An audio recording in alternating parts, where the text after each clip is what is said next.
गणेश और बुढ़िया माई की कथा। एक बुढ़िया थी, वह बहुत ही गरीब और दृष्टिहीन थी। उसके एक बेटा और बहू थे। वह बुढ़िया सदैव गणेश जी की पूजा किया करती थी। एक दिन गणेश जी प्रकट होकर उस बुढ़िया से बोले, बुढ़िया माँ, तू जो चाहे सो मांग ले। बुढ़िया बोली, मुझे तो मांगना नहीं आता, कैसे और क्या मांगूं। तब गणेश जी बोले, अपने बहू बेटे से पूछ कर मांग ले। तब बुढ़िया ने अपने बेटे से कहा, गणेश जी कहते हैं तू कुछ मांग ले, बता मैं क्या मांगूं। पुत्र ने कहा, माँ तू धन मांग ले। बहू से पूछा तो बहू ने कहा, नाती मांग ले। तब बुढ़िया ने सोचा कि ये तो अपने अपने मतलब की बात कर रहे हैं।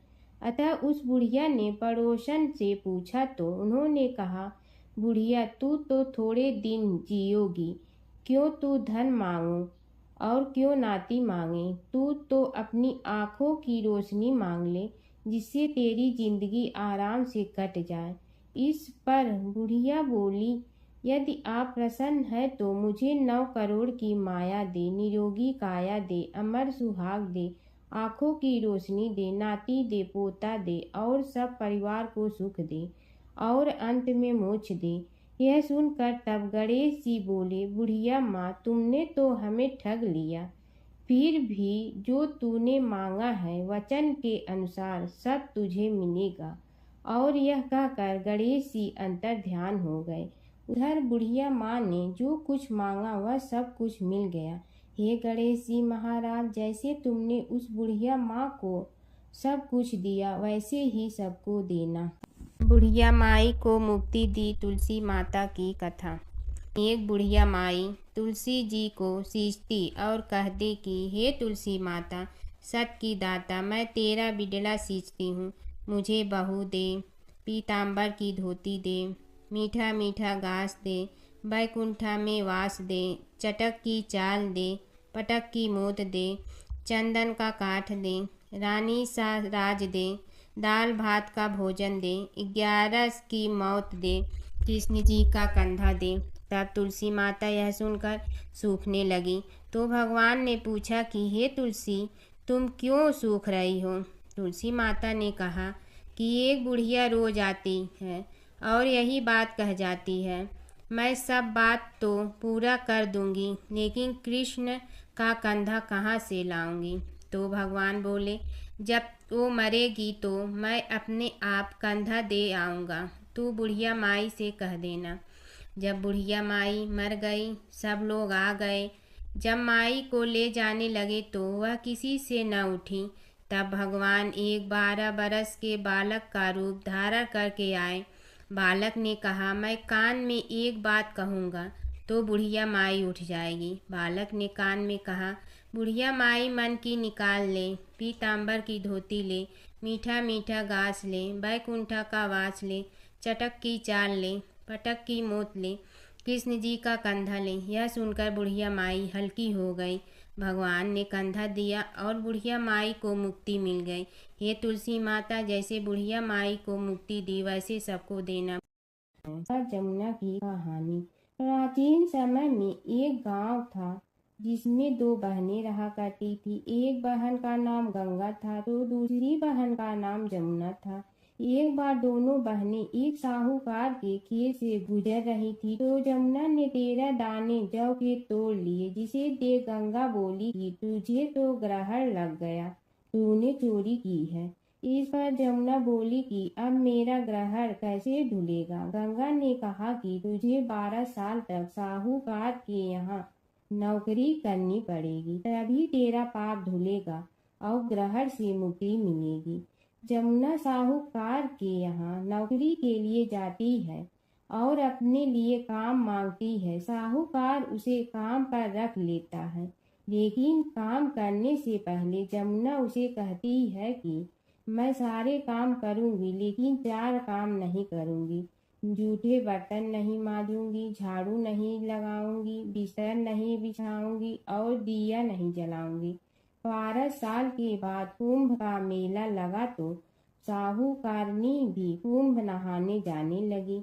यमुना ने उसे जाते देख कहा कि कुंभ के मेले में मेरी बहन गंगा मिलेगी तो उसे यह सोने का टक्का दे देना, इससे वह अपने हाथों में सुंदर चूड़ियां पहन लेगी। साहूकारनी ने कुंभ के मेले में गंगा को वह सोने का टका दे दिया। गंगा ने उनसे वह टका लेते हुए कहा कि मेरी बहन को कहना कि उसके 12 वर्ष पूरे हो गए हैं, अब वह वहां वापिस आ जा।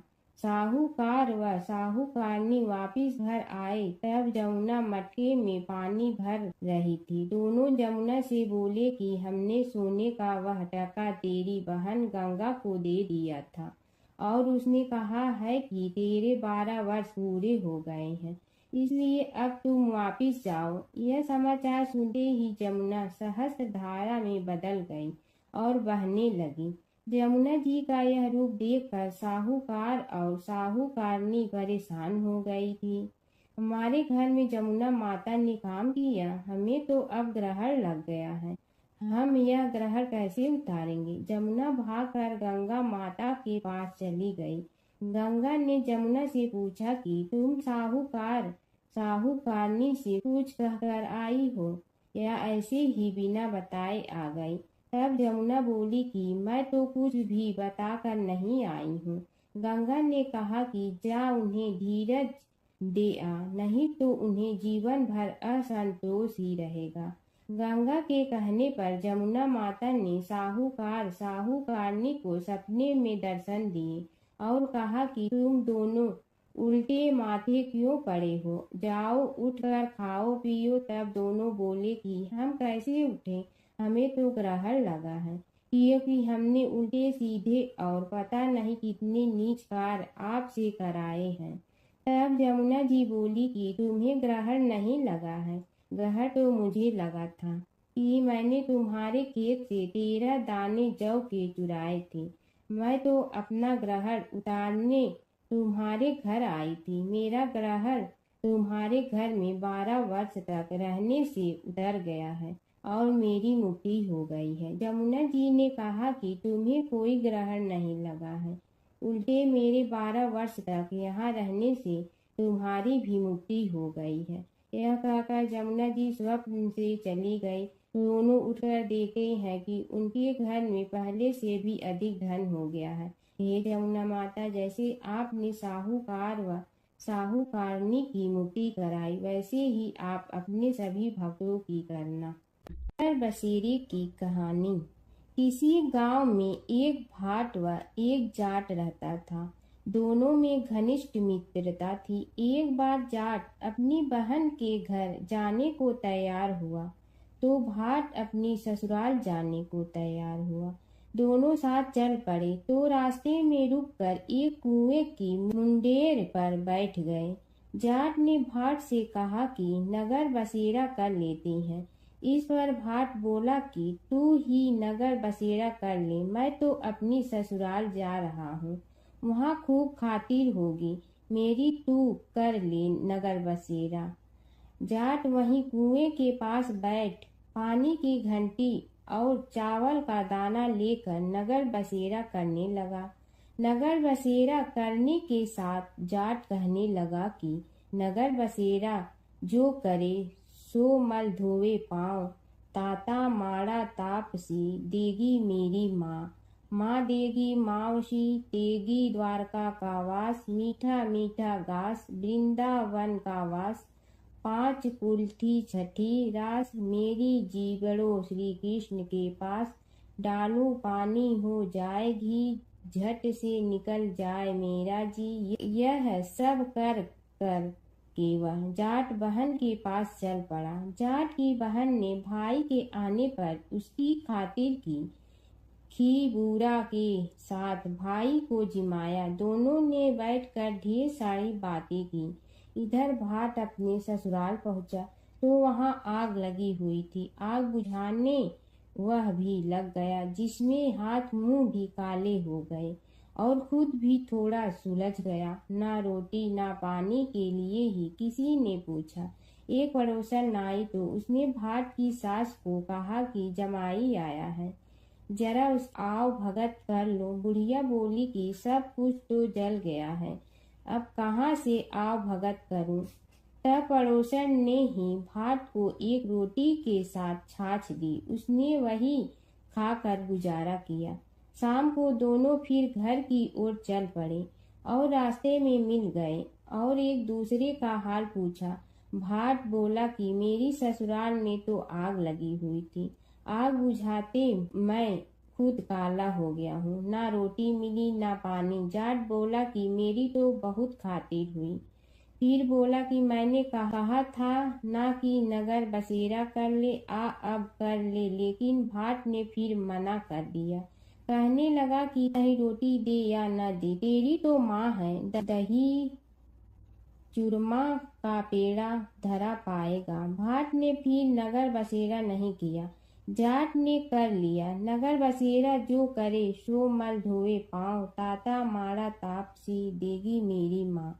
माँ देगी मावशी देगी द्वारका का वास, मीठा मीठा घास वृंदावन का वास। 5 कुल्ठी छठी रास, मेरा जी बड़ो श्री कृष्ण के पास। डालू पानी हो जाए घी, झट से निकल जाए मेरा जी। करके वह चल पड़ा। घर पहुँचते ही जाट की मौसी ने बहुत लाड प्यार किया। उधर भाट घर गया तो उसकी भैंस खो गई थी। बाप एक लाठी रखे तो दूसरी उठाए और कहने लगा कि ससुराल गया तो आग लगा दी, अब यहाँ आया तो भैंस खो दी। बाप ने कहा कि पहले भैंस लेकर आ, तभी रोटी पानी मिलेगा। सारा दिन भाट भैंस ढूंढता रहा, लेकिन उसे भैंस नहीं मिली। जाट और भाट की मुलाकात फिर से बाजार में हो गई। जाट ने भाट के हाल चाल पूछे तो भाट बोला कि आते ही भैंस खो गई, बस उसी दिन से भैंस ढूंढ रहा हूँ। रोटियां का तो पूछो ही मत। जाट ने कहा कि मैंने तो पहले ही कहा था कि नगर बसेरा कर ले। जाट की बात सुनकर भाट बोला कि तेरे नगर बसेरे में इतनी ताकत है तो चल अब कर लेते हैं। दोनों ने बैठकर नगर बसेरा किया।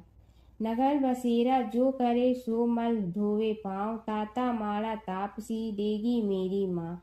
माँ देगी मौसी देगी द्वारका का वास, मीठा मीठा घास वृंदावन का वास। 5 कुल्ठी छठी रास, मेरा जीवड़ो श्री कृष्ण के पास। डालू पानी हो जाए घी, झट से निकल जाए मेरा जी। दोनों के नगर बसेरा करने पर भाट जैसे ही आगे बढ़ा तो उसकी खोई भैंस मिल गई, जिसे लेकर घर पहुंचा। घर पहुंचते ही माँ ने कहा कि लड़के को आते ही घर से निकाल दिया, सारे दिन से ये भूखा प्यासा भटक रहा है। यह कहकर उसकी माँ ने उसको खूब खिलाया पिलाया। इस घटना के बाद सारे नगर में ढिंढोरा पिटवा गया कि तब कोई अपने पीहर या सास से आते जाते नगर बसेरा करें। जैसे भाट को नगर बसेरा करने का फल मिला, वैसे ही हर किसी को मिलेगी है। माता सीता की कथा। यह कहानी सीता माता कहती थी और श्री राम इसे सुना करते थे। एक दिन श्री राम भगवान को किसी काम के लिए बाहर जाना पड़ा, तो सीता माता कहने लगी कि भगवान, मेरा तो 12 वर्ष का नित्य नियम है, अब आप बाहर जाएंगे तो मैं अपनी कहानी किसे सुनाऊंगी। श्री राम ने कहा कि तुम कुएं की पाल पर जाकर बैठ जाना और वहां जो औरतें पानी भरने आएंगी उन्हें अपनी कहानी सुना देना। सीता माता कुएं की पाल पर जाकर बैठ जाती हैं। एक स्त्री आई, उसने रेशम की जड़ी की साड़ी पहन रखी थी और सोने का घड़ा ले रखा था।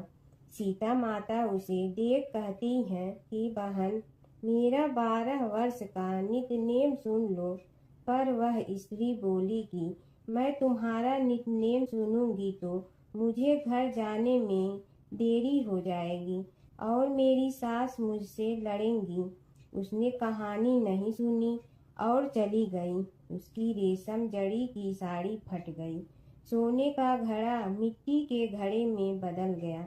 सास ने देखा तो पूछा कि ये किसका दोष अपने सिर लेकर आ गई है। बहू ने कहा कि कुएं पर एक औरत बैठी थी। उसने कहानी सुनने के लिए कहा, लेकिन मैंने सुनी नहीं, जिसका यह फल मिला है।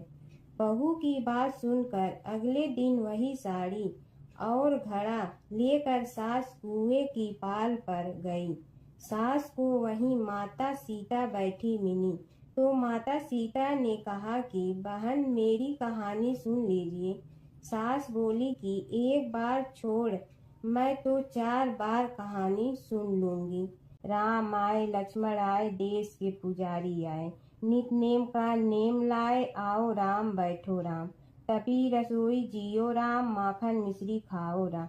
दूध बतासा पियो राम, सूत के पल का मोठो राम। साल दुसाला पोठो राम, साल दुसाला ओढ़ो राम।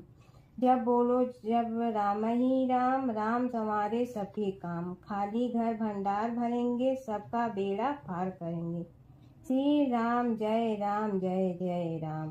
सास बोली कि बहन, कहानी तो बहुत अच्छी लगी। कहानी सुनकर सास घर चली गई और उसकी साड़ी फिर से रेशम जड़ी की बन गई। मिट्टी का घड़ा फिर सोने के घड़े में बदल गया। बहू कहने लगी, सासू माँ, आपने ये सब कैसे किया? सास ने कहा कि बहू, तू दोष लगा के आई थी और मैं अब दोष उतार कर आ रही हूँ। बहू ने फिर पूछा कि वह कुएं वाली स्त्री कौन है? सास बोली कि वे सीता माता थी। वे पुराने से नया कर देती हैं, खाली घर में भंडार भर देती हैं। वह लक्ष्मी जी का वास घर में कर देती हैं। आदमी की जो भी इच्छा हो उसे पूरा कर देती हैं। बहू बोली कि ऐसी कहानी मुझे भी सुना दो। सास बोली कि ठीक है, तुम भी सुनो। और सास ने कहानी शुरू की। राम आए लक्ष्मण आए, देश के पुजारी आए, नित नेम का नेम लाए, आओ राम बैठो राम। तपी रसोई जियो राम, माखन मिश्री खाओ राम। दूध बतासा पियो राम, सूत के पल का मोठो राम। साल दुसाला पोठो राम, साल दुसाला ओढ़ो राम। जब बोलो जब राम ही राम, राम संवारे सबके काम। खाली घर भंडार भरेंगे, सबका बेड़ा पार करें। श्री राम जय जय राम। कहानी सुनकर बहू बोली कि कहानी तो बहुत अच्छी है। सास ने कहा कि ठीक है, इस कहानी को रोज कहा करेंगे। अब सास बहू रोज सवेरे उठती, नहाती धोती और पूजा करने के बाद नित नेम की सीता की कहानी कहती। एक दिन उनके यहाँ एक पड़ोस की औरत आई और बोली कि बहन, जरा सी आँच दे ना। तो वह बोली कि आज तो अभी हमने जलाई ही नहीं। पड़ोसन ने कहा कि तुम सुबह 4 बजे से उठकर क्या कर रही हो? फिर उन्होंने कहा कि सुबह उठकर हम पूजा करते हैं, फिर सीता माता की नित नेम की कहानी कहते हैं। पड़ोसन ने उसकी बात सुनकर फिर कहा कि सीता माता की कहानी कहने से तुम्हें क्या मिलता है? वे बोली कि इनकी कहानी कहने से घर में भंडार भर जाते हैं, सारे काम सिद्ध होते हैं, मन की इच्छा भी पूरी हो जाती है। पड़ोसन कहती है कि बहन, ऐसी कहानी तो मुझे भी सुना दो। फिर वह बोली कि ठीक है, तुम भी यह कहानी सुन लो। राम आए लक्ष्मण आए, देश के पुजारी आए, नित नेम का नेम लाए, आओ राम बैठो राम। सारी कहानी सुनने के बाद पड़ोसन कहने लगी, बहन, कहानी तो मुझे बहुत अच्छी लगी। अब वह पड़ोसन भी नित नेम सीता माता की कहानी कहने लगी। कहानी कहने से सीता माता ने पड़ोसन के भी भंडार भर दिए। अब तो पूरे मोहल्ले में नित नेम की कथा चल पड़ी। हर किसी की मनोकामना पूरी होने लगी। हे सीता माता, जैसे आपने उनके भंडार भरे, वैसे ही आप हमारे भी भंडार भरना, सबकी भरना, कहानी सुनने वाले के भी और कहानी कहने वाले के भी। प्राचीन काल की बात है। नैमिषारण्य क्षेत्र में ऋषि, महर्षि और साधु संतों का समाज जुड़ा था। उसमें श्री सूत जी भी विद्यमान थे। शौनक जी ने उनकी सेवा में उपस्थित होकर निवेदन किया कि हे अज्ञान रूप घोर तिमिर को नष्ट करने में करोड़ों सूर्यों के समान प्रकाशमान श्री सूत जी, हमारे कानों के लिए अमृत के समान जीवन प्रदान करने वाले कथा तत्व का वर्णन कीजिए। हे सूत जी, हमारे हृदयों में ज्ञान के प्रकाश की वृद्धि तथा भक्ति, वैराग्य और विवेक की उत्पत्ति जिस कथा से हो सकती हो, वह हमारे प्रति कहने की कृपा कीजिए। शौनक जी की जिज्ञासा से सूत जी बड़े प्रसन्न हुए। पुरातन इतिहासों के स्मरण से उनका शरीर पुलकायमान हो रहा था। वे कुछ देर उसी स्थिति में विराजमान रहकर कुछ विचार करते रहे और अंत में बोले, शौनक जी, इस विषय में आपके चित्त में बड़ी जिज्ञासा है। आप धन्य हैं जो सदैव ज्ञान की प्राप्ति में तत्पर रहते हुए विभिन्न पुराण कथाओं की जिज्ञासा रखते हैं। आज मैं आपको ज्ञान के परम स्रोत रूप श्री गणेश जी का जन्म कर्म रूप चरित्र सुनाऊंगा। गणेश जी से ही सभी ज्ञानों, सभी विद्याओं का उद्भव हुआ है। अब आप सावधान चित्त से विराजमान हो। श्री गणेश जी के ध्यान और नमस्कार पूर्वक उनका चरित्र श्रवण करें। नमस्तस्मै गणेशाय ब्रह्मा विद्या प्रदायिनी यनागस्त्यसमः साक्षात विघ्न सागर सोषणे। कैसे हैं वे श्री गणेश जो सभी प्रकार की ब्रह्म विद्याओं को प्रदान करने वाले, अर्थात ब्रह्मा के सगुण और निर्गुण स्वरूप पर प्रकाश डालने और जीव ब्रह्मा का अभेद प्रतिपादन करने वाली विद्याओं के दाता हैं। वे विघ्नों के समुद्रों को महर्षि अगस्त्य के समान शोषण करने में समर्थ हैं। इसलिए उनका नाम विघ्न सागर शोषक के नाम से प्रसिद्ध है। मैं उन भगवान श्री गणेश जी को नमस्कार करता हूँ।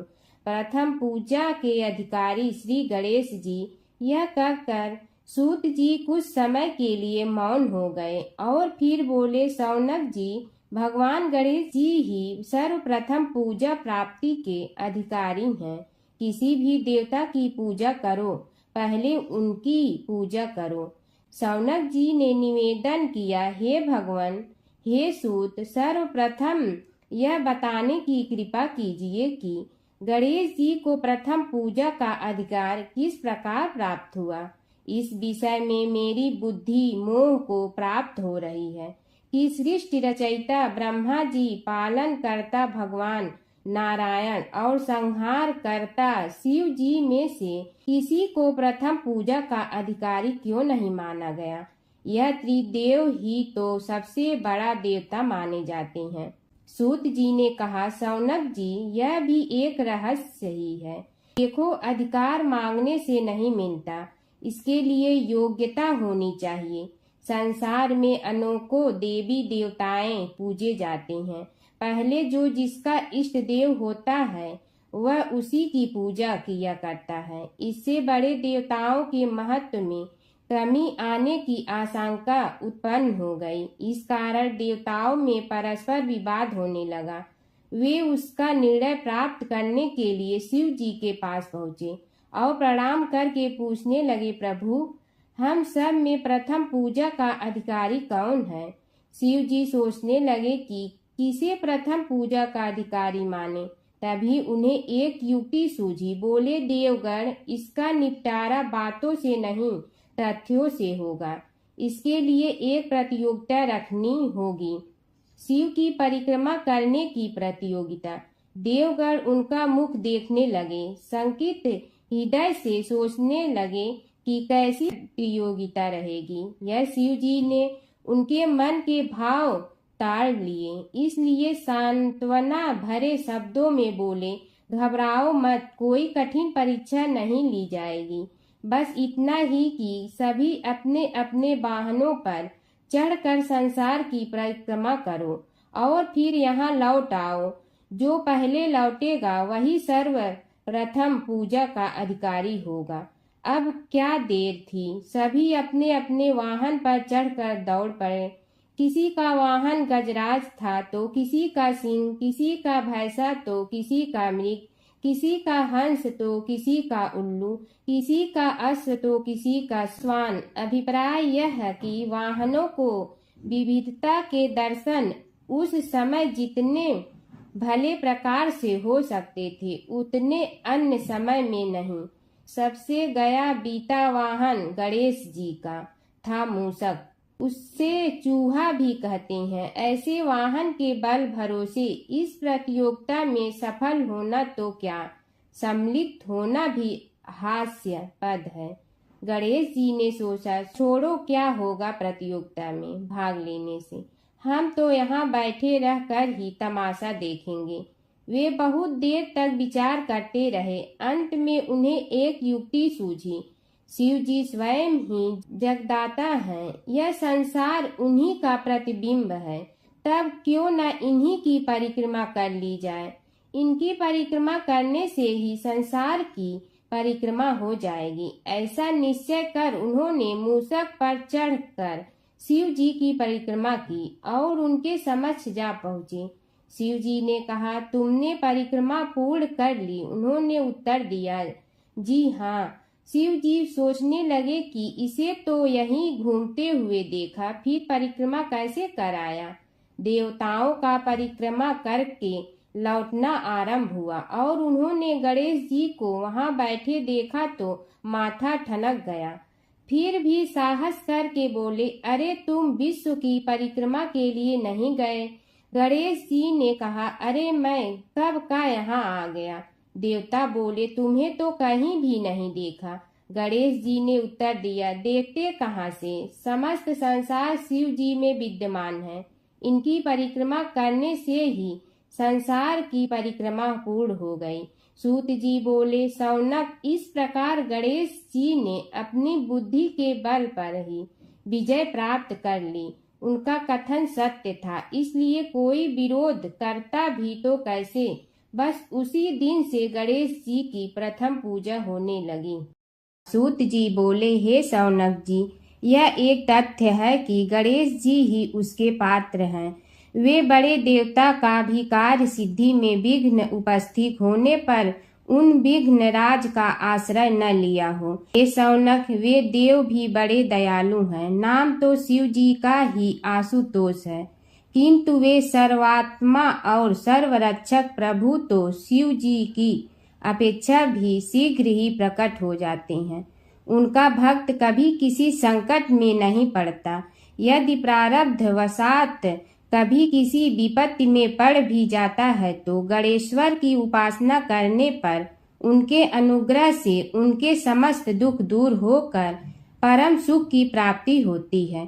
शौनक ने कहा, हे सूत जी, हे महाभाग, हे प्रभु, मैं गणेश जी के विभिन्न चरित्रों का अध्ययन करना चाहता हूँ, तो मुझे बताइए कि किस ग्रंथ का अवलोकन करूँ। हे दयामय, आपको तो उनके समस्त चरित्र विदित है कि यदि आप ही उन्हें सुनाने की कृपा करें तो मेरा अत्यधिक उपकार होगा।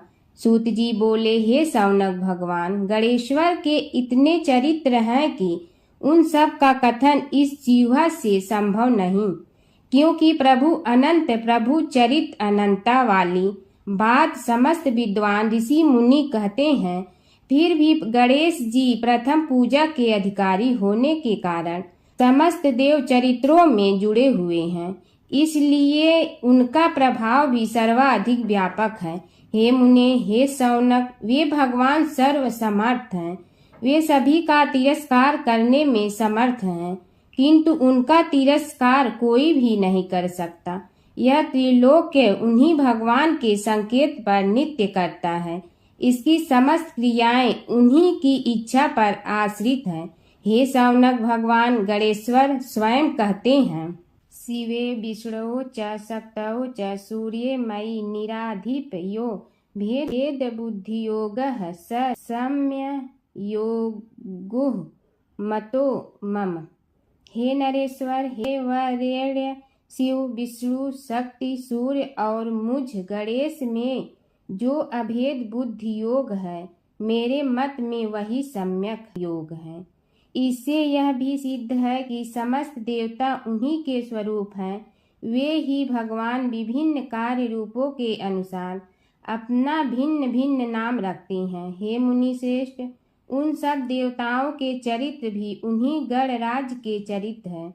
यद्यपि सब चरित्र एक ही ग्रंथ में मिलने में संभव नहीं है, फिर भी गणेश्वर के अनेकों प्रमुख चरित्रों का वर्णन गणेश पुराण में हुआ है। राजा सोमकांत का वृत्तांत कथन। शौनक जी ने पूछा, हे प्रभु, गणेश पुराण का आरंभ किस प्रकार हुआ, यह मुझे बताने की कृपा करें। इस पर सूत जी ने कहने लगे, हे शौनक, यद्यपि गणेश पुराण है तो बहुत प्राचीन, क्योंकि भगवान गणेश्वर तो आदि हैं। न जाने कब से गणेश जी अपने उपासकों पर कृपा करते चले आ रहे हैं। उनके अनंत चरित्र हैं, जिनका संग्रह एक महापुराण का रूप ले सकता है। उसे एक बार भगवान नारायण ने नारद जी को और भगवान ने शंकर और जगन जननी पार्वती जी को सुनाया था। बाद में वही पुराण संक्षेप रूप में ब्रह्मा जी ने महर्षि वेद व्यास को सुनाया और फिर व्यास जी ने महर्षि भृगु को सुनाया। भृगु ने कृपा करके सौराष्ट्र के एक राजा सोमकांत को सुनाया था। तब से वह पुराण अनेक कथाओं में विस्तृत होता रहा और अनेक कथाओं से रहित होता हुआ अनेक रूप में प्रचलित है। शौनक जी ने पूछा, भगवान, आप यह बताने का कष्ट करें कि राजा सोमकांत कौन था। उसने महर्षि से गणेश पुराण का श्रवण कहाँ किया था, उस पुराण के श्रवण से उसे क्या क्या उपलब्धियां हुई। हे नाथ, मुझे श्री गणेश्वर की कथा के प्रति उत्कंठा बढ़ती ही जा रही है। सूत जी बोले, हे शौनक, सौराष्ट्र के देवनगर नाम की एक प्रसिद्ध राजधानी थी। वहाँ का राजा सोमकांत था। वह अपनी प्रजा का पुत्र के समान पालन करता था। वह वेद ज्ञान संपन्न, शस्त्र विद्या में पारंगत एवं प्रबल प्रतापी राजा, समस्त राजाओं में मान्य तथा अत्यंत वैभवशाली था। उसका ऐश्वर्य कुबेर के भी ऐश्वर्य को लज्जित करता था। उसने अपने पराक्रम से अनेकों देश जीत लिए थे। उसकी पत्नी अत्यंत रूपवती, गुणवती, धर्माज्ञा एवं पतिव्रत धर्म का पालन करने वाली थी। वह सदैव अपने प्राणनाथ की सेवा में लगी रहती थी। उसका नाम सुधर्मा था। जैसे वह प्रतिव्रता थी, वैसे ही राजा भी एक पत्नी व्रता का पालन करने लगा। उसके हेमकांत नामक एक सुंदर पुत्र था। वह भी सभी विद्याओं का ज्ञाता और अस्त्र शस्त्रादि के अभ्यास में निपुण हो गया था। यह सभी श्रेष्ठ लक्षणों से संपन्न, सद्गुणी एवं प्रजा जनों के हितों का अत्यंत पोषक था। इस प्रकार राजा सोमकांत स्त्री, पुत्र, पशुवाहन, राज्य एवं प्रतिष्ठा आदि से सब प्रकार सुखी था। उसे दुख तो था ही नहीं। सभी राजागण उसका हार्दिक सम्मान करते थे तथा उसकी श्रेष्ठ कीर्ति भी संसार व्यापी थी। परंतु युवा अवस्था के अंत में सोमकांत को घृणित कोष्ठ रोग हो गया। उसके अनेक उपचार किए गए, किंतु कोई लाभ नहीं हुआ। रोग शीघ्रता से बढ़ने लगा और उसके कीड़े पड़ गए। जब रोग की अधिक वृद्धि होने लगी और उसका कोई उपाय न हो सका, तो राजा ने मंत्रियों को बुलाकर कहा, सुव्रतो, जाने किस कारण यह रोग मुझे पीड़ित कर रहा है। अवश्य ही यह किसी पूर्व जन्म के पाप का फल होगा। इसलिए मैं अब अपना समस्त राजपाट छोड़कर वन में रहूंगा। मेरे पुत्र हेमकांत को मेरे समान मानकर राज्य शासन का धर्म पूर्वक संचालन कराते रहें। यह कहकर राजा ने शुभ दिन दिखवाकर अपने पुत्र हेमकांत को राज्य पद पर अभिषेक किया और अपनी पत्नी सुधर्मा के साथ निर्जन वन की ओर चल दिया। प्रजापालक राजा के वियोग में समस्त प्रजा जन अश्रु बहाते हुए उनके साथ चले गए। राज्य की सीमा पर पहुंचकर राजा ने अपने पुत्र, अमात्यगण और प्रजा जनों को समझाया, आप सब लोग धर्म के जानने वाले, श्रेष्ठ आचरण में तत्पर एवं सहृदय हैं। यह संसार तो वैसे भी परिवर्तनशील है। जो आज है वह कल नहीं था और आने वाले कल में भी नहीं रहेगा। इसलिए मेरे जाने से दुख का कोई कारण नहीं है। मेरे स्थान पर मेरा पुत्र सभी कार्यों को करेगा, इसलिए आप सब उसके अनुशासन में रहते हुए उसे सदैव सम्मान करते रहें। फिर पुत्र से कहा, बेटा, यह स्थिति सभी के समझ आती रही है। हमारे पूर्व पुरुष भी परंपरागत रूप से वृद्धावस्था आने पर वन में जाते रहे हैं। मैं कुछ समय पहले ही वन में जा रहा हूँ, तो कुछ पहले या पीछे जाने में कोई अंतर नहीं पड़ता। यदि कुछ वर्ष बाद जाऊं तब भी मोह का त्याग करना ही होगा। इसलिए हे वत्स, तुम दुखित मत हो और मेरी आज्ञा मानकर राज्य शासन को ठीक प्रकार चलाओ। ध्यान रखना, क्षत्रिय धर्म का कभी त्याग न करना और प्रजा को सदा सुखी रखना। इस प्रकार राजा सोमकांत ने सभी को समझा बुझाकर वहां से वापस लौट आया और स्वयं अपनी पतिव्रता भार्या के साथ वन में प्रवेश किया। पुत्र हेमकांत के आग्रह से उसने सुबल और ज्ञान गम्य नामक 2 आत्माओं को भी साथ ले लिया।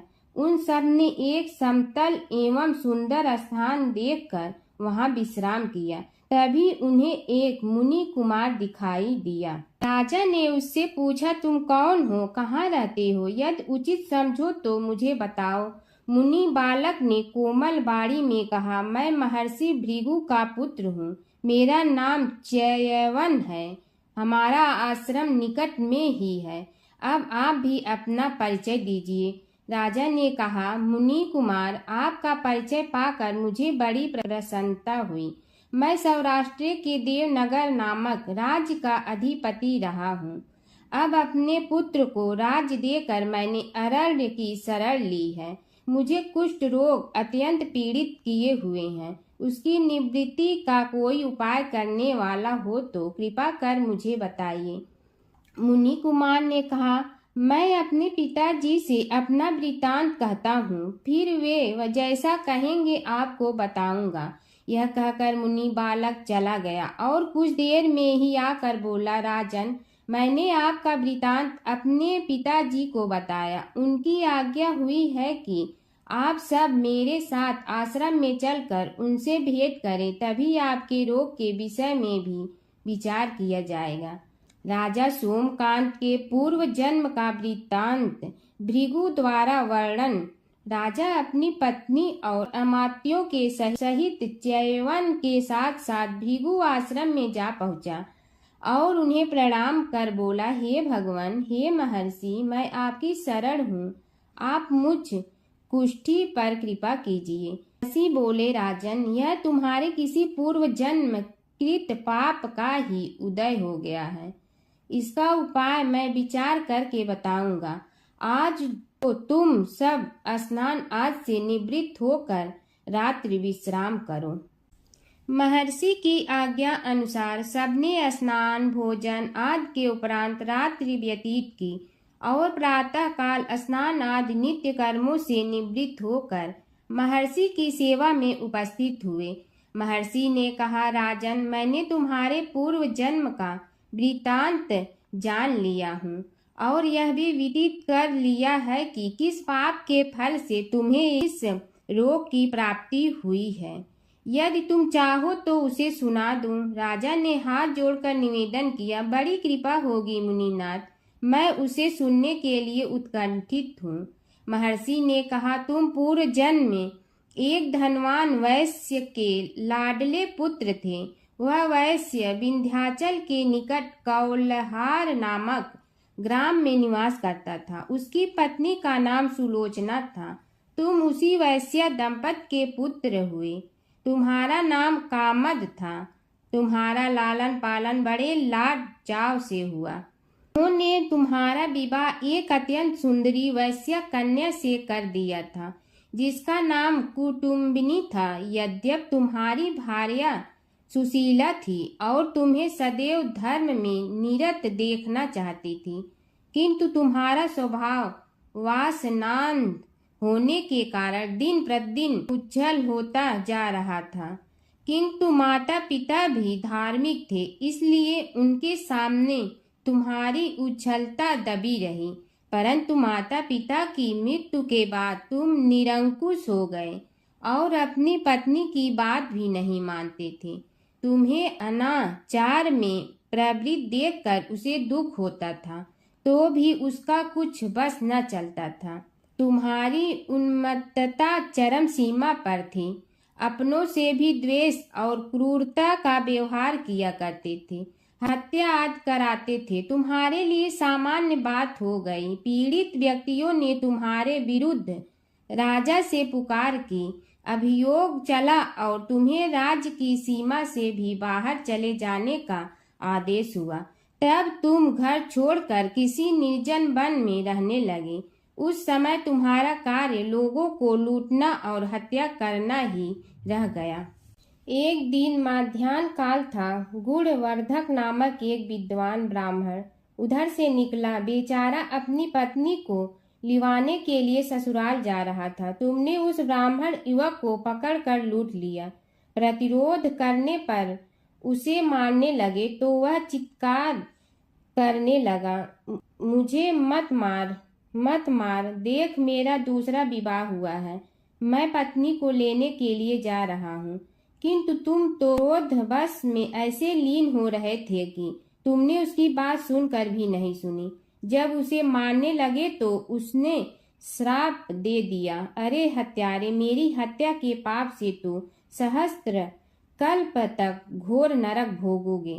तुमने उसकी कोई चिंता न की और सिर काट लिया। राजन, तुमने ऐसी ऐसी एक नहीं बल्कि अनेक निरीह हत्याएं की थी, जिनकी गणना करना भी पाप है। इस प्रकार इस जन्म में तुमने घोर पाप कर्म किए थे, किंतु बुढ़ापा आने पर जब अशक्त हो गए तब तुम्हारे साथ जो क्रूर कर्मा थे वे भी किनारा कर गए। उन्होंने सोच लिया कि अब तो इसे खिलाना भी पड़ेगा, इसलिए मरने दो यहीं। अमोघ प्रभाव गणेश उपासना का कथन। राजन, अब तुम निरालंब थे, चल फिर तो सकते ही नहीं थे। भूख से पीड़ित रहने के कारण रोगों ने भी घेर लिया। उधर से जो कोई निकलता तुम्हें घृणा की दृष्टि से देखता हुआ चला जाता। तब तुम आहार की खोज में बड़ी कठिनाई से चलते हुए एक जीर्ण शीर्ण देवालय में पहुंचा। उसमें भगवान गणेश्वर की प्रतिमा विद्यमान थी। तब न जाने किस पुण्य के उदय होने से तुम्हारे मन में गणेश जी के प्रति भक्ति भाव जागृत हुआ। तुम निराहार रहकर उनकी उपासना करने लगे। उससे तुम्हें सब कुछ मिला और रोग भी कम हुआ। राजन, तुमने अपने साथियों की दृष्टि बचाकर बहुत सा धन एक स्थान पर गाड़ दिया था। अब तुमने उस धन को उसे देवालय के जीर्णोद्धार में लगाने का निश्चय किया। शिल्पी बुलाकर उस मंदिर को सुंदर और भव्य बनवा दिया। इस कारण कुख्याति सुख्याति में बदलने लगी।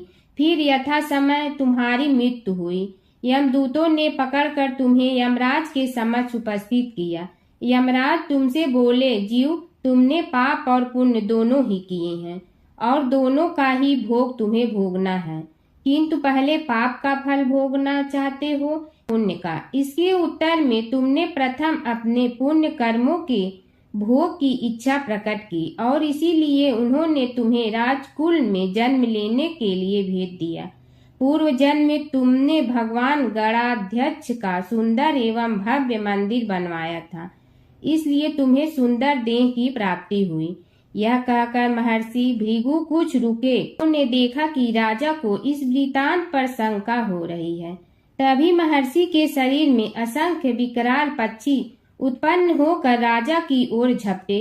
उनकी चोंच बड़ी तीक्ष्ण थी, जिनसे वे राजा के शरीर को नोच नोच कर खाने लगे। उसके कारण उत्पन्न असहनीय पीड़ा से व्याकुल हुए राजा ने महर्षि के समक्ष हाथ जोड़कर निवेदन किया, प्रभु, आपका आश्रम तो समस्त द्वेष आदि से परे है और यहाँ मैं आपकी शरण में बैठा हूँ। तब यह पक्षी मुझे आकर ही क्यों पीड़ित कर रहे हैं? हे मुनिनाथ, इनसे मेरी रक्षा कीजिए। महर्षि ने राजा के वचन सुनकर सांत्वना देते हुए कहा, राजन, तुमने मेरे वचनों में शंका की थी और जो मुझ सत्यवादी के कथन में शंका करते हैं उसे खाने के लिए मेरे शरीर से इसी प्रकार पक्षी प्रकट हो जाते हैं जो कि मेरे हुंकार करने पर भस्म हो जाया करते हैं। यह कर महर्षि ने हुंकार की और तभी वे समस्त पक्षी भस्म हो गए। राजा श्रद्धावनत होकर उनके समक्ष अश्रुपात करता हुआ बोला, प्रभु, अब आप पाप से मुक्त होने का उपाय कीजिए। महर्षि ने कुछ विचार कर कहा, राजन, तुम पर भगवान गणेश्वर की कृपा सहज रूप से है और वे ही प्रभु तुम्हारे पापों को भी दूर करने में समर्थ हैं। इसलिए तुम उनके पाप नाशक चरित्रों का श्रवण करो। गणेश पुराण में उनके चरित्रों का भले प्रकार वर्णन हुआ है, अतएव तुम श्रद्धा भक्ति पूर्वक उसी को सुनने में चित्त लगाओ। राजा ने प्रार्थना की, महामुनि, मैंने गणेश पुराण का नाम भी आज तक नहीं सुना, तो उनके सुनने का सौभाग्य कैसे प्राप्त कर सकूंगा। हे नाथ, आपसे अधिक ज्ञानी और प्रकांड विद्वान और कौन हो सकता है। आप ही मुझ पर कृपा कीजिए। महर्षि ने राजा की दीनता देखकर उसके शरीर पर अपने कमंडल का मंत्रपूत जल छिड़का। तभी राजा को एक छींक आई और नासिका से एक अत्यंत छोटा काले वर्ण का पुरुष बाहर निकल आया। देखते देखते वह बढ़ गया। उसके भयंकर रूप को देखकर राजा कुछ भयभीत हुआ, किंतु समस्त आश्रमवासी वहां से भाग गए। वह पुरुष महर्षि के समक्ष हाथ जोड़कर खड़ा हो गया। उन्हें उसकी ओर देखा और कुछ उच्च स्वर में बोले, तू कौन है, क्या चाहता है। वह बोला, मैं साक्षात पाप हूँ। समस्त पापियों के शरीर में मेरा निवास है। आपके मंत्रपूत जल के स्पर्श से मुझे विवश होकर राजा के शरीर से बाहर निकलना पड़ा है। अब मुझे बड़ी भूख लगी है, बताइए क्या खाऊं और कहाँ रहूं। महर्षि बोले, तू उस आम के अवकाश स्थान में निवास कर और उसी वृक्ष के पत्ते खाकर जीवन निर्वाह कर। यह सुनते ही वह पुरुष आम के वृक्ष के पास पहुंचा, किंतु उसके स्पर्श मात्र से वह वृक्ष जलकर भस्म हो गया। फिर जब पाप पुरुष को रहने के लिए कोई स्थान दिखाई न दिया तो वह भी अंतर्हित हो गया। कीड़ी नगरा सींचने की कहानी। एक गांव में एक बुढ़िया माई रहती थी। उसके 2 बेटे तथा बहू भी थे। बुढ़िया माई भगवान श्री हरि विष्णु की परम भक्त थी। अपना जीवन दान धर्म पुण्य कार्य कर्मों में लगाती थी, परंतु बुढ़िया माई कभी भी मंदिर और सत्संग में व तीर्थ स्थानों पर नहीं जाती थी। एक बार गांव में भागवत कथा हो रही थी। बेटे ने कहा, माँ, आप सारा दिन घर में रहती हैं, आप मंदिर में भागवत कथा सुनने क्यों नहीं जाती। बुढ़िया माई ने बेटे का मन रखने के लिए कह दिया कि आज जाऊंगी, परंतु नहीं गई। ऐसा करते करते 6 दिन निकल गए। बुढ़िया माई के बेटे ने कहा, माँ, आज अंतिम दिन है, आज तो कथा सुनने आपको जाना ही पड़ेगा। सारा दिन घर का काम करके बुढ़िया माई ने जाते जाते इतनी देर कर दी कि अंतिम दिन की भागवत कथा भी समाप्त हो गई। भगवान श्री हरि विष्णु सन्यासी का रूप धारण करके बुढ़िया माई के पास आए और बोले, बुढ़िया माई, तुम कहाँ जा रही हो। बुढ़िया माई ने कहा, मैं भागवत कथा सुनने जा रही हूँ। तब सन्यासी रूपधारी भगवान श्री हरि विष्णु ने कहा, अब इतनी देर से क्यों जा रही हो, वहाँ तो अब कथा समाप्त हो गई है, अब वहाँ जाकर क्या करोगी। बुढ़िया माई ने कहा, अब घर से निकली हूँ तो जाकर ही रहूंगी। सब सन्यासी रूपधारी भगवान श्री हरि विष्णु ने कहा कि अब कथा समाप्त हो गई, भक्त लोग भी अपने अपने घर चले गए, अब तुम वहाँ से क्या लाओगी। तो बुढ़िया माई बोली, कुछ नहीं तो मैं वहाँ से एक ईंट ही उठा लाऊंगी। तो सन्यासी रूपधारी भगवान श्री हरि विष्णु बोले, तुम वहाँ से मिट्टी की ईंट लाओगी। उसके बदले में मैं तुम्हें एक सोने की ईंट दे देता हूँ। बुढ़िया माई ने ईंट ले ली और घर की तरफ चल पड़ी और विचार करने लगी कि यदि यह ईंट मैं घर लेकर जाऊंगी तो बेटे बहू झगड़ने लगेंगे।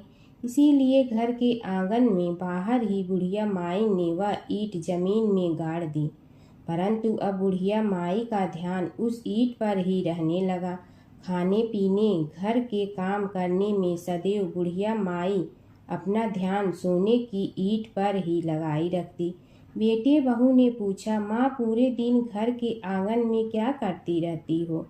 तो बुढ़िया माई ने कहा, मैं आने जाने वाले को देखती रहती हूँ।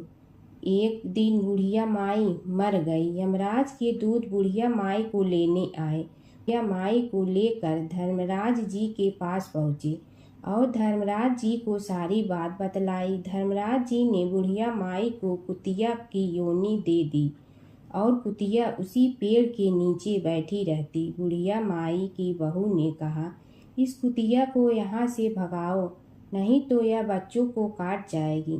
तो उसके बेटे ने उसकी पीठ पर एक लकड़ी मारी और बुढ़िया माई मर गई और को सर्प की योनि मिली। आंगन में सर्प को देखकर बेटे बहू ने किसी को काट नहीं जाए इसी डर से मार दिया। फिर बुढ़िया माई मरकर धर्मराज जी के पास पहुंची। बुढ़िया माई कीड़ी का रूप धारण करके उस आंगन में कीड़ी नगरा बना लिया। आंगन में कीड़ी नगरा हो गया। घर वाले बहुत परेशान हुए। घर वाले भोजन भी नहीं बना रहे थे और मन ही मन होने का स्मरण करने लगे। तब भगवान श्री हरि विष्णु सन्यासी का रूप धारण करके आए और बोले कि कुछ खाने को दे दो। तो घरवाले ने कहा, महाराज हमारे खाने को भी कुछ नहीं बनाया क्योंकि हमारे घर में कीड़ी नगरा हो गया है। आप ही इसका कुछ उपाय बतलाइए।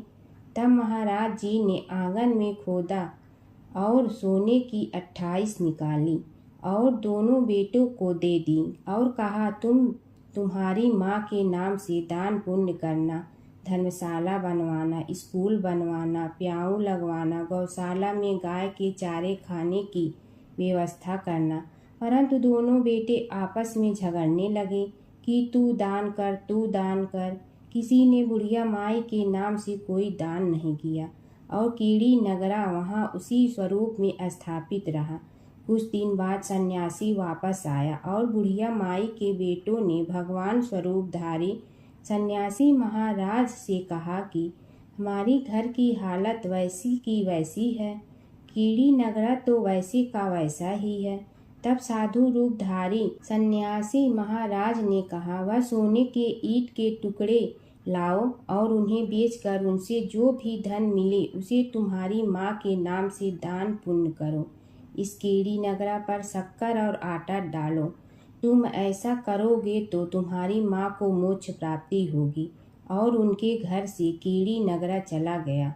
जो व्यक्ति प्रतिदिन सुबह प्रातः आटा और शक्कर कीड़ी नगरे पर डालता है वह सदैव धनवान, पुत्रवान, संपन्न, सुख शांति से जीवन यापन करता है। उसके घर में कभी कोई कष्ट नहीं आता है। उसका जीवन सदा सर्वदा आनंद से व्यतीत होता है। उसके परिवारजन उसे अत्यधिक स्नेह प्रदान करते हैं। कीड़ी नगरा प्रतिदिन सींचने से जुड़ी नगरी की कहानी सुनने से, दान पुण्य व धर्म कार्यों में रुचि लगाने से जीवन उत्तम हो जाता है। की बात है कि विष्णु भगवान का विवाह लक्ष्मी जी के साथ निश्चित हो गया। विवाह की तैयारी होने लगी। सभी देवताओं को निमंत्रण भेजे गए परंतु गणेश जी को निमंत्रण नहीं दिया। कारण जो भी रहा हो, अब भगवान विष्णु की बारात जाने का समय आ गया। सभी देवता अपनी पत्नियों के साथ विवाह समारोह में आए। उन सब ने देखा कि गणेश जी कहीं दिखाई नहीं दे रहे हैं। तब वे आपस में चर्चा करने लगे कि क्या गणेश जी को कोई न्योता नहीं दिया है या स्वयं गणेश जी ही नहीं आए हैं। सभी को इस बात पर आश्चर्य होने लगा। तभी सब ने विचार किया कि विष्णु भगवान से ही इसका कारण पूछा जाए। विष्णु भगवान से पूछने पर उन्होंने कहा कि हमने गणेश जी के पिता भोलेनाथ महादेव को न्योता भेजा है। यदि गणेश जी अपने पिता के साथ आना चाहते हैं तो आ जाते, अलग से न्योता देने की कोई आवश्यकता भी नहीं थी। दूसरी बात यह है कि उनको 1.25 मन मूंग, 1.25 मन चावल, 1.25 मन घी और 1.25 मन लड्डू का भोजन दिन भर में चाहिए। यदि गणेश जी नहीं आएंगे तो कोई बात नहीं, दूसरे के घर जाकर इतना सारा खाना पीना अच्छा भी नहीं लगता। इतनी वार्ता कर ही रहे थे कि किसी एक ने सुझाव दिया, यदि गणेश जी आ भी जाए तो उनके द्वारपाल बनाकर बैठा देंगे कि आप घर की याद रखना। आप तो चूहे पर बैठकर धीरे धीरे चलोगे तो बारात से बहुत पीछे रह जाओगे। यह सुझाव भी सबको पसंद आ गया तो विष्णु भगवान ने भी अपनी सहमति दे दी। होना क्या था कि इतने में गणेश जी वहां आ पहुंचे और उन्हें समझा बुझा कर घर की रखवाली करने बैठा दिया गया। बारात चल रही थी तब नारद जी ने देखा कि गणेश जी तो दरवाजे पर ही बैठे हुए हैं, तो वे गणेश जी के पास गए और रुकने का कारण पूछा। गणेश जी कहने लगे कि विष्णु भगवान ने मेरा बहुत अपमान किया है। नारद जी ने कहने लगे कि अपनी मूसक देना को आगे भेज दे तो वह रास्ता खोद देगी, जिससे उनके वाहन धरती में धंस जाएंगे, तब आपको सम्मान पूर्वक बुलाना पड़ेगा। अब तो गणेश जी ने अपनी मूसक सेना जल्दी से आगे भेज दी और सेना ने जमीन पोली कर दी। जब बारात वहां से निकली तो रथों के पहिए धरती में धंस गए। लाख कोशिश करे परंतु पहिए नहीं निकले।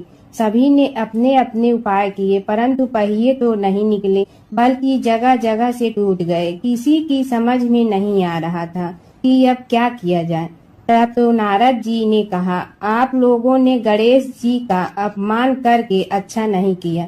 यदि उन्हें मना कर लाया जाए तो आपका कार्य सिद्ध हो सकता है और यह संकट टल सकता है। शंकर भगवान ने अपने दूत नंदी को भेजा और वे गणेश जी को लेकर आए। गणेश जी का आदर सम्मान के साथ पूजन किया, तब कहीं रथ के पहिए निकले। अब रथ के पहिए निकल के परंतु टूट फूट गए तो उन्हें सुधारे गए। पास के खेत में खाती काम कर रहा था, उसे बुलाया गया। खाती अपना कार्य करने के पहले श्री गणेशाय नमः कहकर गणेश जी की वंदना मन ही मन करने लगा। देखते ही देखते खाती ने सभी पहियों को ठीक कर दिया। तब खाती कहने लगा कि हे देवताओं, आपने सर्वप्रथम गणेश जी को नहीं मनाया होगा और न ही उनकी पूजन की होगी, इसीलिए तो आपके साथ यह संकट आया है। हम तो मूर्ख अज्ञानी हैं, फिर भी पहले गणेश जी को पूजते हैं, उनका ध्यान करते हैं। आप लोग तो देवतागण हैं, फिर भी आप गणेश जी को कैसे भूल गए। अब आप लोग भगवान श्री गणेश जी की जय बोल कर जाएं तो आपके सब काम बन जाएंगे और संकट कट जाएंगे। ऐसा कहते हुए बारात वहां से चल दी और विष्णु भगवान को लक्ष्मी जी के साथ विवाह संपन्न करा के सभी सकुशल घर लौट आए। हे गणेश जी महाराज, आपने विष्णु को जैसे कारज सारियो ऐसे कारज सबको सिद्ध कर जो। बोलो गजानन भगवान की जय। एक बार एक नगर में एक मालिन रहती थी। उसके पति चल बसे थे। उसका एक 4 साल का पुत्र था। उसकी सास कठोर हृदय की स्त्री थी। वह बहू को बहुत तकलीफ देती थी। एक दिन सास ने बहू और पोते को घर से निकाल दिया। वे दोनों रोते हुए चलते चलते एक जंगल में जा पहुँचे। वहाँ एक बड़े पेड़ के नीचे बैठ गए। वहाँ से थोड़ी दूर पर एक गणेश जी का मंदिर था। वहाँ बहुत लोग गणेश जी के दर्शन करने आते थे। दर्शन करके गणेश जी को प्रसाद चढ़ाते थे। फिर वह प्रसाद सबको बांट देते थे। इस प्रसाद से माँ बेटे का गुजारा होने लगा। दोनों गणेश जी की पूजा पाठ में लग गए। एक दिन उन्होंने सोचा क्यों न हम भी जंगल से फूल ला कर बेचें। वे रोज जंगल से फूल लाकर उसकी माला बनाकर बेचने लगे। साथ में पूजा की सामग्री और प्रसाद भी बेचने लगे। इससे उनको आमदनी होने लगी। गणेश जी की कृपा से आमदनी बढ़ने लगी। जल्दी ही उन्होंने एक मकान और एक दुकान बना लिया। एक राजा की लड़की मंदिर में रोज पूजा करने आती थी। मालिन के बेटे को देखकर राजकुमारी उस पर मोहित हो गई और उससे विवाह करने की सोचने लगी। उसने अपनी भाभी से अपने मन की बात कही। भाभी अनुभवी थी। उसने कहा, ये तो मालिन का बेटा है और तुम एक राजा की बेटी हो। यदि तुमने उससे विवाह किया तो तुम्हारी बहुत बेइज्जती होगी। पर राजकुमारी अपनी बात पर अड़ी रही। उसने कहा, मैंने तो प्रतिज्ञा कर ली है कि उसी से विवाह करूंगी। भाभी ने घर जाकर सारी बात राजा को बता दी। राजा ने मना नहीं किया और विवाह के लिए तैयार हो गए। उन्होंने बड़े धूमधाम से बेटी का विवाह मालिन के बेटे के साथ कर दिया। मालिन ने सबसे पहले बेटे बहू को गणेश जी के मंदिर में ले जाकर पूजा पाठ करवाया और गणेश जी का आशीर्वाद दिलवाया।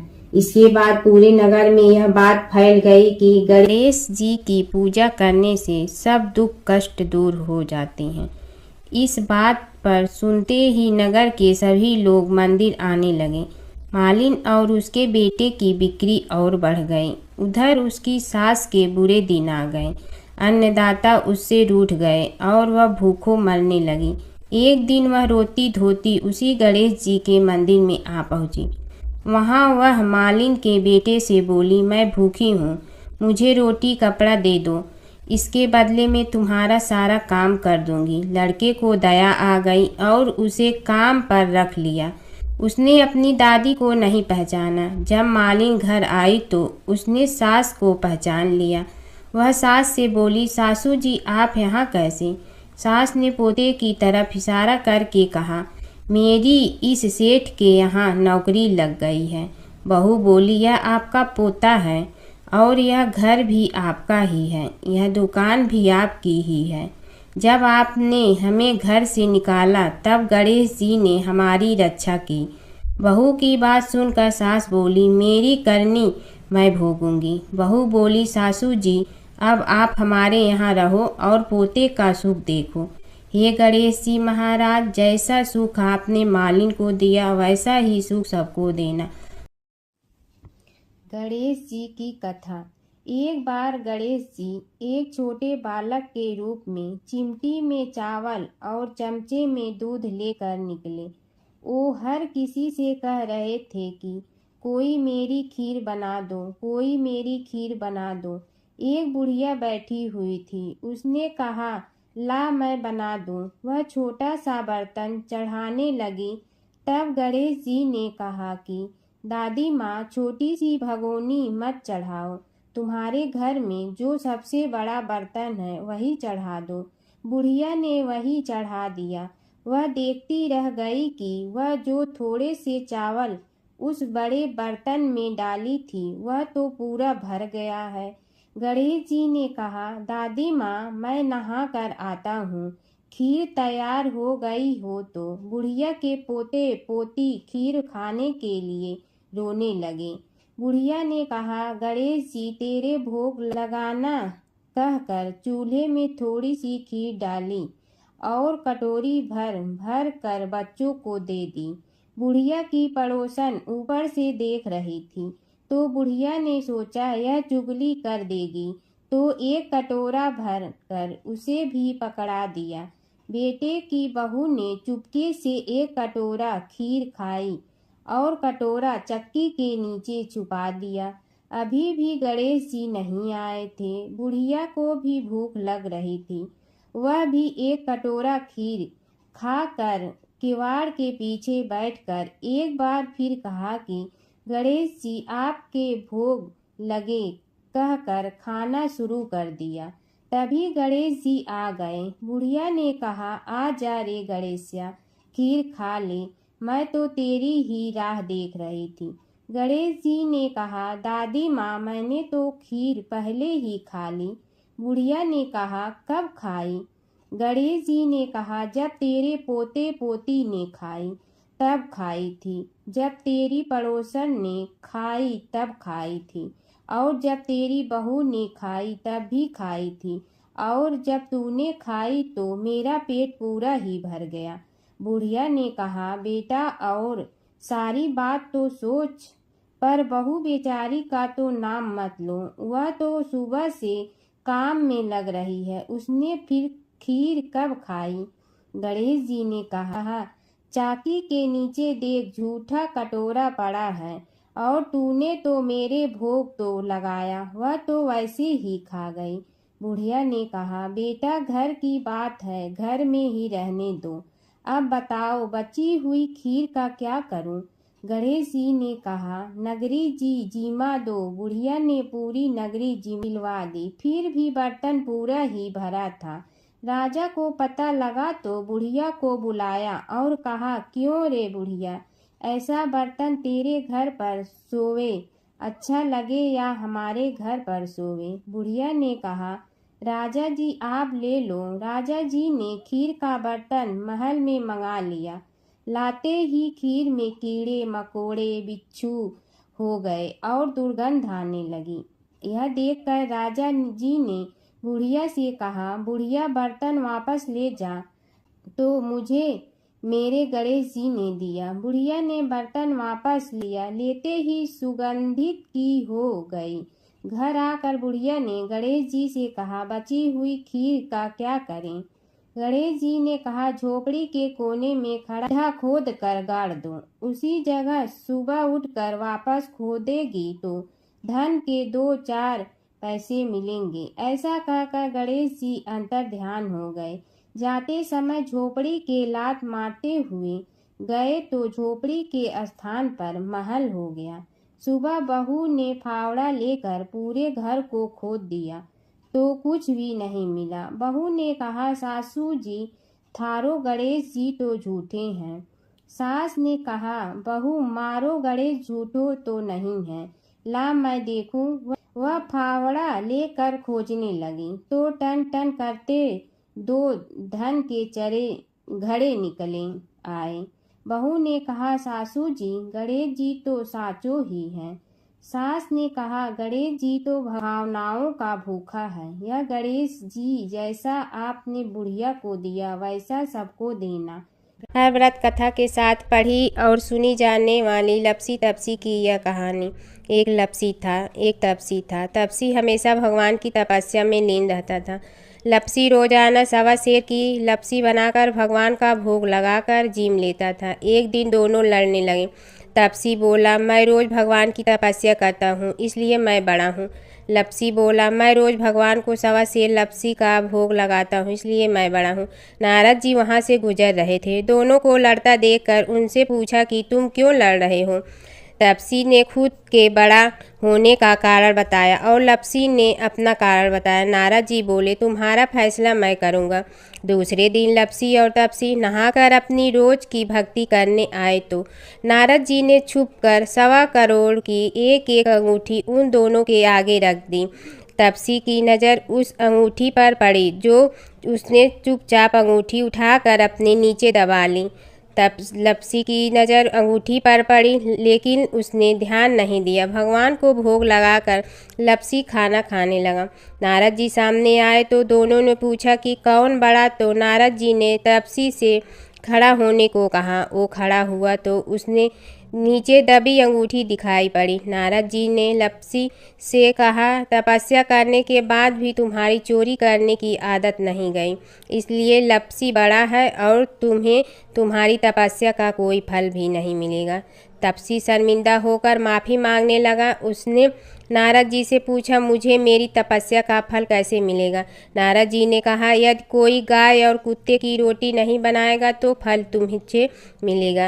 यदि कोई ब्राह्मण को भोजन करवा कर दक्षिणा नहीं देगा तो फल तुम्हें मिलेगा। यदि कोई साड़ी के साथ ब्लाउज नहीं देगा तो फल तुझे मिलेगा। यदि कोई दिए से दिया जलाएगा तो फल तुम्हें मिलेगा। यदि कोई सारी कहानी सुने लेकिन तुम्हारी कहानी नहीं सुने तो फल तुझे मिलेगा। उसी दिन से हर व्रत कथा कहानी के साथ लपसी तपसी की कहानी भी सुनी और कही जाती है। ओम जय जगदीश हरे, स्वामी जय जगदीश हरे। भक्त जनों के संकट क्षण में दूर करे। ओम जय जगदीश हरे। जो ध्यावे फल पावे, दुख बिन दे मन का। सुख संपत्ति घर आवे, कष्ट मिटे तन का। ओम जय जगदीश हरे। मात पिता तुम मेरे, शरण कहूँ किसकी, तुम विनय और न दूजा, आस करूँ जिसकी। ओम जय जगदीश हरे।